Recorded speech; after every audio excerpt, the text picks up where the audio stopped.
एक दो नहीं बल्कि 6 कत्ल होते हैं और उन्हें बुरी तरह से मारा जाता है। अगर कत्ल करने का हथियार अगर नहीं टूटता तो हो सकता है शायद 4 कत्ल और होते हैं।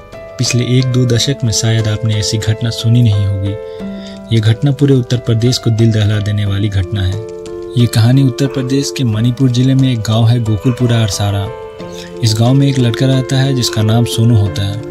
सोनू की 22 जून 2023 को शादी होती है। शाम में बारात निकलने वाली होती है। पूरे गांव वाले बारात जाने की तैयारी में होते हैं। सभी लोग काफी एक्साइटेड होते हैं। शाम होते ही बारात एटाबाद जिले के गंगापुर गांव के लिए निकल जाती है।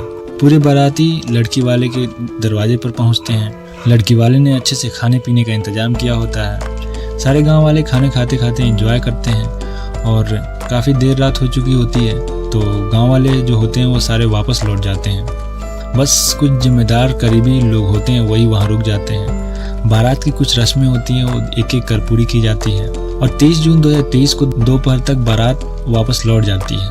वापस गोकुलपुरा अरसारा बारात वापस आती है।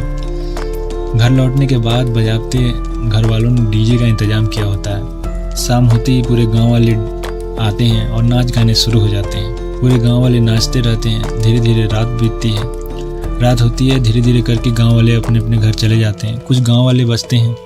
तब डीजे जब खाली रहता है तो दुल्हन जो होती है वो डीजे के ऊपर आती है और डांस करने लगती है और दुल्हन काफ़ी खुश नज़र आती है और वो खूब अच्छे से डांस करती है। उस डांस का वीडियो लोग अपने मोबाइल से बना लेते हैं और उसे सोशल मीडिया पर डाल दिए होते हैं। आज वही वीडियो सोशल मीडिया पर काफ़ी वायरल हो रहा है क्योंकि बात ही कुछ ऐसी होती है। डांस करते करते दूल्हे दुल्हन थक जाते हैं।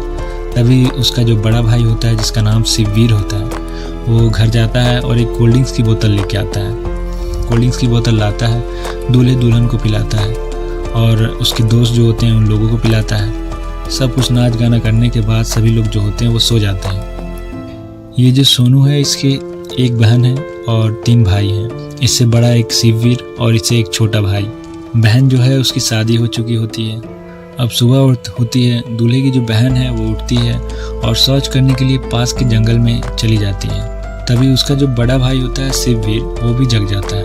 वो रोज़ की तरह सामान्य ही जगता है। वो जैसे ही उठता है और उठने के बाद वो घर के कोने में जाता है। वहाँ एक फरसा लेता है। ये फरसा उसने तकरीबन 1 महीने पहले बनाया था जो कि चारे काटने की मशीन जो होती है उसके ब्लेड में उसने एक बड़ा सा लकड़ी का डंडा लगाकर उसे तैयार किया था। वो फरसा लेता है और फरसा लेने के बाद वो छत पर जाता है। वहाँ उसका भाई एक रूम में रहता है जिसकी शादी हुई थी।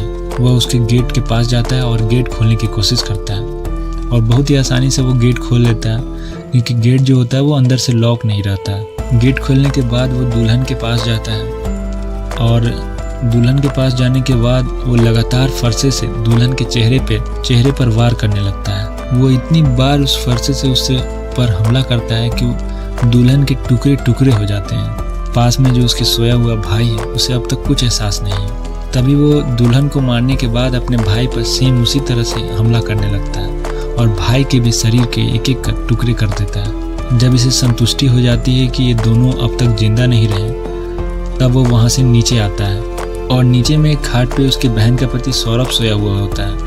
वो उसके पास भी जाता है और सेम उसी तरह से सौरभ पर भी हमला करने लगता है और सौरभ को भी टुकड़े टुकड़े कर देता है। ठीक बहनोई के बगल में उसका छोटा भाई सोया हुआ रहता है। वो उसके पास भी जाता है और उसे भी बेरहमी से मार मार कर उसे भी मौत की घाट उतार देता है। अब तक वो 4 कत्ल कर चुका हुआ रहता है। तभी भी उसका मन नहीं भरता है। तभी वो देखता है कि बगल में एक चारपाई पे उसका दोस्त दीपक सोया हुआ है। वो दीपक के पास जाता है और दीपक को भी सेम दीपक पर भी इतने फरसे से वार करता है कि दीपक के भी टुकड़े टुकड़े हो जाते हैं। फिर वो सामने एक कमरा होता है उसमें जाता है जिसमें उसकी पत्नी अपने मामी के साथ सोई हुई थी।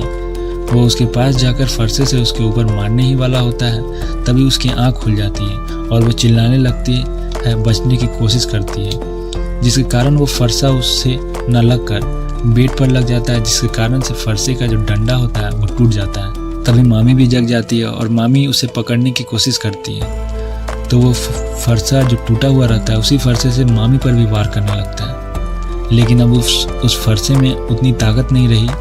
इसके कारण से मामी बुरी तरह से घायल हो जाती है लेकिन मामी जिंदा रहती है और उस फरसे से अपनी बीवी पर भी वार करता है लेकिन बीवी भी बुरी तरह जख्मी हो जाती है। तभी आवाज़ सुनकर उसके जो पिता होते हैं वो दौड़े दौड़े आते हैं और छुड़ाने की कोशिश करते हैं, लेकिन वो अपने पिता को भी उस टूटे हुए फरसे से मारने लगता है और पिता को बुरी तरह से घायल कर देता है। तभी उसकी माँ भी वहाँ पहुँच जाती है। माँ जैसे ही ये सब देखती है, माँ के तो होश उड़ जाते हैं। जैसे वो माँ को देखता है, उस फरसे को फेंक देता है और फेंकने के बाद वो अपने कमरे में जाता है। कमरे में जाने के बाद वो एक तमंचा लेता है, तमंचे में गोली डालता है और गोली डालकर अपनी कनपट्टी पर सटाता है और खुद को गोली से उड़ा देता है। आखिर उसने ऐसा क्यों किया, किस लिए किया, ये बात वो अपने साथ ही दफन कर लेता है। ये बात अब पूरी गांव में बुरी तरह से फैल जाती है। अब पुलिस को पता चलता है, पुलिस आती है। पुलिस जल्दी जल्दी आनन फानन में ये सारी लाशें को पोस्टमार्टम के लिए भेजती है। पोस्टमार्टम होता है। सब कुछ होने के बाद जब मामला ठंडा होता है तो पुलिस ये पता लगाने की कोशिश करती है कि आखिर उसने ऐसा क्यों किया।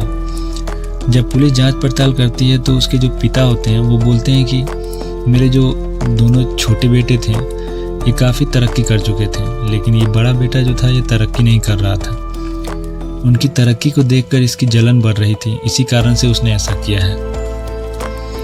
लेकिन जब पुलिस से उसकी पत्नी जो डॉली रहती है, जो जख्मी रहती है, उससे पूछताछ करती है तो वो बोलती है कि हमारे बीच आपस में बहुत झगड़े हुआ करते थे। जब झगड़े होते थे तो ये जो लोग जितने सारे मरे हैं ये लोग मेरे तरफ से सपोर्ट किया करते थे, मेरी तरफ से बोला करते थे।